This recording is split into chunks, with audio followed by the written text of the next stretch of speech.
So Nana do say me ye ne ba nka mama na contest second time no 2020. Nka first one nka at least na person o president we nya. O person wo ye free ticket what me aye. E din e be da for life. Tifa ko say you are not going again. I'm for contest. We were bro Nanado. No, see, Nanado only people now the same age. Maybe 86 years. Wow. Yeah, and it's still there. Okay. My mom was best 76 or so. Wow. And I know how intelligent my father was. Okay. But I said, me kona me kasa no kasa me say kaso be kasa dodo. You know why? By natural arrangement. Umfie no kwa animu a na wa adwan ho de ne bafom. Oh yeah. Yes. So umfie no kwa animu no. The organs in the body begins to malfunction. Okay. Until once adwan no na bafom. Until they say we 60 years e for retirement. Okay. They say you get your bra. You've been around so many years where your petty leaders are up to now. Papa, what make it so much for yourself, not financially, but papa. The best thing is a fat toho. Nothing actually when you still have the energy and guide the young people. Trust me, whoever lead the party, they will still give you that respect. Now, at the age of 75, over 3 a.m., and so we do Plaza House, near baby food, near your way, now move. You are killing your body. Yeah, what is it that you're looking for? Then oh, you then. Because a big cracker say a man panida than another than Akuffo Addo. The age no so can be tea and a bimu say or bimu casentina went to me and perform up to people's expectation. A day and the party na co-positioner or so tall from no the nine yes to 2 80 years. With the mom see what Mrs. here. She will do my way. Now her stress and pressure woman. Yeah. Even for 40 years. Now will be over 80 years. Not the stress I work on her. Near the Nina so. Etienne Kabe Udo Nana de Osu say and Kaba flag bearer ship race and DC. Young from Obi or young. Obi and Gacha from better 38 is up to better 45 years. That range. Wow. The energy is there. The energy is there. When you say years, I have to walk up a bit of resting. Now one casa will bread or best could do breast swabba. Who's up a Ghana? See, I said, you should not make that mistake.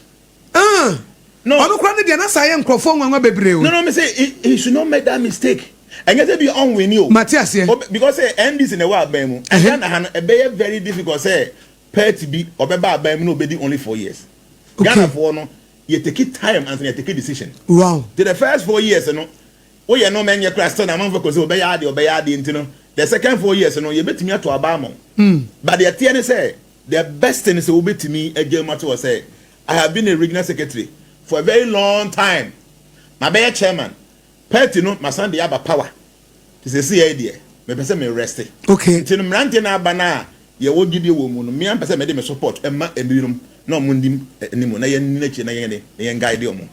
Trust him, that will be a beautiful achievement for him. Wow. Name oh ba. As I by contest within the end is the MPP. Now, no maybe away in the they'll chum. Now, month for crying young woman. I feel no money, you know, they will come and hear all those because trust me, I feel now Oba better you more with a lot of things. As an old man, leave when the applaud is loud. Sit back, guide the youth. Enjoy whatever little you have acquired. Remember, Tanana didn't say any attempt, did any all that. So now to say me. Sana me ne ba nka mama na contest second time no 2020. Nka first one nka at least na person o president we nya. O person wo ye free ticket what me aye. E din e be da for life. Tifa ko say you are not going again. I'm for contest. Can trust me can now nka end this for go any de be ma no. But after 4 years I be bibia chaka no na say dim bone and waje. Within MPP go be Jnana, I'm telling you. People will not be bold to come and tell, but I'm telling you, even within MPP, no, they are insulting so no, I'm Molusu party. Yeah. When you have 4 years now, and you get plus what's no. I see, I mean, you know me, Obe say 80. I have decided to say, men contest bill. Mumo before from Tempana, no mamma Pobi. Obi or you good be never support. I want to sit back and guide you. Can pay your news. I bet not have 4 years better chaka. Because first 4 years no cry the name we kakra. But last 4 years no dear record now we ja to no. Ti anu na man go the back I'm telling you to the matter say ofi mo chena. the last 4 years in the back. Free senior high school. Nobody remembers that. So see, presidency no. Enye nyansa no nkoa na de ye adwuma no. You need physical strength. And the more now our body is strong no. Adwene so mu ye very strong. Nti wonya advisors or mo ye mature enough or more firm. For instance, a student ketia or a penyimu or tenchen. You wadam penyin for mo tenchen now we are young now ye too for. Or mo the more past experience and guide. And because we are youthful no adwene energy na kura no be sure. So you get the energy and get the experience from the old people no. Now they are here adwuma. Ahode obi ndim fa ma. Yeah. But you have the experience. Yes. But when you're younger, then you get the experience from people can advise you. But when you're older, you have the experience, but the strength is not there. But you need the strength and the experience. And at the same time, your body will know. Okay. The head part, the arm part, the stomach part, and the leg part. Okay. So you see the body is like into 4. The head guides the body. Yes. So a nino, a sono, a henno. No man may nyina no say the part of the head, no. Then the hands give protection to the body. And it is ubiquitous or the idea of both because by natural arrangement and son then the stomach is what maintains the body. Okay. Then the legs and the nanti ye jumaden. Until the three no manyansa. And sano ebomo your funu maintain na nine anante. So in every institution you must have these 4 people. The first class, the second class, the third class, and then the fourth class. First class and you're from say the educational level, okay, the teachers level, the masters level, omutufo. Okay. And I've put on mutu no omonji pay. Because the utu obi for any penny tree out, I won't even do for that. Yeah, because he can't be influential. Who amount to be grand kind of because you pamwe. Therefore to follow omonji pay. Okay. But the woman every year no mutu me your mother yeah no mama be a more fear with him but say boso me be a year can no. Therefore me say the Brahmana class. Okay. The first class omudiense omutufo. Then ensano you from chapter years. The protection class. Or the administrators. Okay. They are soldiers for police or politicians for no yensa. They are supposed to guide and protect the whole nation. Then when it comes to the stomach, is the business people, the farmers, the merchant class. Then the legs and the laborers. There are people by nature no laborers. And so Juma. All the nation position be an only but I said, what you mean here? Come and in say the young person ever be a president. Or you're the hand side. You must get the head to guide the hand. Yeah. And into being for more system, more experience, or more very intelligent, so they can guide this person as well. President on the person need the head to move on. But Akuffo will be or no a head. Are you very older? Or when answer, but physical strength and it's not there. I'm wondering young talk. But I'm wondering so here now. What they call UN meeting, what they call ECOWAS meeting, what they are shared documenting, what they are wondering FM. Oh, who crowd they are betting out borrow yourself will be Eddie Hashem borrow one in free baby and you should understand it. Especially in Africa. Yeah. Your institutions to share in your Jumayi. Also, the institution is very powerful. To your old person, the institution will force you to do the right thing. Your hand your institutions in sharing your Jumayi. The one pro be a one who there or no bit me a guide ya or bet say bibia. Or your old man not to or no so no what that want to be. Oh, no, sometimes Omuko UN meeting near ECOWAS meeting now. Once Africans say well old as I camera and two almost no. Now be other. I don't know what Nimpo mi na go no. Sabre na time. I got if you don't go then na mudi agro. Na we go vacation. I'm telling you. And we go for minor this one na. To be wunjam. Et imagine say nana panyi bi sa na afro this assembly way be stake aba. Ya afro say minister we akodiska. Obeka say my bread because you can't solve I'm telling you issues because issues from but we are younger. You can tackle all those trust me. You see that's what I'm saying. That's a problem now. What digging it deeper? That's the problem, and then unfortunately, no, people are so greedy. You know, the kind of crowd on fat because we are when you do best 70 years. I don't think that you should struggle say you want to become a president. No. At that age, you know, by natural arrangement say if you been 75 years ekwa na ka kakra bi no ba be wu akọ. So why don't you says okay, me nim dia me wono. I want to guide. Sit back. They say President, former President Akuffo. Mount and health is very good. But at least I got to know Monteno. So I could be say time or president and it is say time ben na sumu Jnana. Obe can't you say ye ne koka be any no. Hey, so kura talk a sia we ye bodi.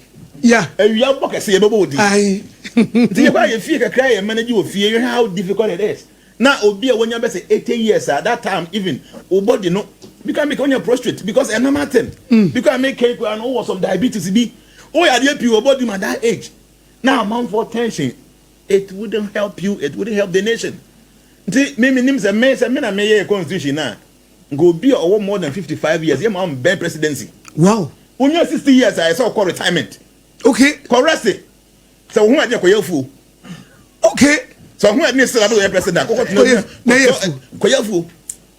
Because at that age, you know, by natural arrangement, you know, organs in a whole day conform. A bedroom baby could be the end digested. They must have will be over 80 years. I take a batch by best 5. What did you read? I will copy one because feminine air to the energy womb when I'm compound was our garden be own 71 in a moon amount a lot of energy. By 6, 7, and Tonton Babon already walk of it what that. But I got to the meeting I see I'm about 12 a.m. One year people be any Uber do fear, yes, also did a beer bunk be and I go be dear. Now what's after Indian Prime Minister Modi Obaba Ghana. Yeah. One when yeah. But India for penasam. Yeah. And almost so buy and so make changes. Okay, good. It's an exception be woman. I said the India force don't know improvement or the but when you no so cause a young no nanka combine with the old with experience which is very good but any exceptional cases exceptional cases was definitely because will be bia na why old no nipa na go to the point say on tenancy but it's a general rule all right but there's something people don't know about Modi. Okay, Modi was a yogi. Because a yogi will be a alternate Mountain Everest a meditation for years. Wow. Yes, he has been a yogi for many years. Into Yobia, Omo yogis, no nobody you know they can even change it. As in, or old pass by the body is here. Without part checking history. Wow, he is a yogi. Because we look very strong. They say, or a yogi, you call Himalayans, what about Mountain Everest? All those mystical people, no, Omo got to know quite tapasia. Until be at the whole year, it be obeyed the Dibia 5 times a pay. It be at the way and say, Hano Tia. On so I don't confer the answer will be and fruit to be my own. I have a better no baby. Better for meditation. It's no why I answer actually over better political. You know, he's a yogi. Such a person who your hand years was still bones or you're strong. And he said, okay, Mr. And yes, generally, no be obeying piano. There are some few people, Munia, that's when they can even perform better. But unfortunately, yeah, the okay, you know, one in an eye, said I'm why. Painful no movie na kwa ni mu na ahwe mu as a performance no wo from ntina make us a bit the best and say yampe obi o young na yampe painful more experience no omon supporting the plan with advice. The person will be able to change things. Okodumesu ya all right omobo me nkoso hene just 2 years any but the kokro no ko ya there go there and check me who videos and then you next Friday me the video be my me so the mamo ya dia grass over bia anti o maka na nsuo ni 20 ba bia fufu and na machine o mu twa o makoma ko be 15 me dinina free South Africa na buy and na mranto obi akura ne de no mu nyina etwa kurom because me ko Dubai nsuo nto the whole year but everywhere flower. Wow. The day nti na me yenkoso he no mi kurom me mfa flower ne bi nko mi kurom nti green grass yeto eto a sunyane area nyina yeto ni nyina awie ne beto bokumase ene we na no mo ye no ye police station esi ho no police station na police station we dey say what e be cranny e be din kan ha o Efo. Yes, police station nti ho kwan no. Ai kwan no mu emrantie ne ye. Ye ne dua grass ni nyina. E nana wo kuro mu duma show do mama ya betena ho. Eh, am get sister. This year because see be pass asase wo ho. And I say me ba na mama asase. Wo from the brand be bi ma. Ah, say me ba ho na me be pass asase bi na. Ai mitimi pa bibi me di bi yekua na afa mi si dan wo ba bi. Yes. Because me de me hu ni say ko animu no kura no wo nkura se ba bi se na be feel good. No kura pa. Baba wa ni go bi be say. An wo ku mo ye juma pa. Omu tutum like that me koye no me hu ni say oh. Ana na pavement no. Ye na pavement ni nyina o. Ye na nyina ya dey machine twitwa ye. Dey make am say so we a leader you should think of the people. Uji nipa no. Na say me young kakra. And into no, I just say I really smart and one no. Oh, but make me oluma be say 80 years be and me makoda kwa adwene ho. Oh, pa ba bia fa. Enti enfie is very important. I'm say that's me. Enti enuanu no ma bubu no. Enuanu mu twitwa so no say twitwa no. Yeah. E koso pie ye do police station there. Okay. I'm say that's me. So every 20 minutes be obehu that's me ho. Okay. Metallic one. Iron crofo a ye tu omuka every month. Omo de ane say omo se sabola no nko a every that's me no. Anything we a leader na say be ahoɔden no wo hɔ na nyanse kakra wo hɔ you be able to change things nti ya baga na mambo mu a say ye mpanyimfo no ɔmo focus say umfie ne okwa ani mu ahunu say enche no obego nti aduru ba bi amanfo ebo papa no that is when okay obi mesom na mentina kina men guide ni pa no sa din papa ni achievement no wo be kwa adaka mu a every day be odin all right na obetena ho ama na be pro wie na kwa ene na dia pro na ye de be odin akọ enti NDC no omo nwe ho omo mpe mrantie ni bi na mra na nkokorafo no nkope ba bi ntrana omo badua ni bi no mu ni no omo nana omo I mean just imagine you be ha run his time why ye minister ye minister still that aba atamos there obey minister mahama obey minister na don't want to be say all there unko na nyansa why ye minister ya then at least they do baby also no I have served enough ye mpe mrantie na medwon ni bi na ye ntreke ni ye guide omo na pese me nkumunya any greediness in as a bia men kwa na metena ho o kina tu ni wo so man na be koso so in your absence something will go on why don't you sit back and guide people sana leaders edwin wow before you leave find somebody train the person and sana wako na say that you ni ho na obi abesi wo nem no no ato mpum tu no so but da bia wo kwa wa ya kokora wie awa firi ma wie na wan train obi a no e be head no obi a replace you so this is what I would like to say and I hope say our leaders will listen. We program a very wonderful program. I think say it should be aired everywhere. This kind of discussion about my mind to very important.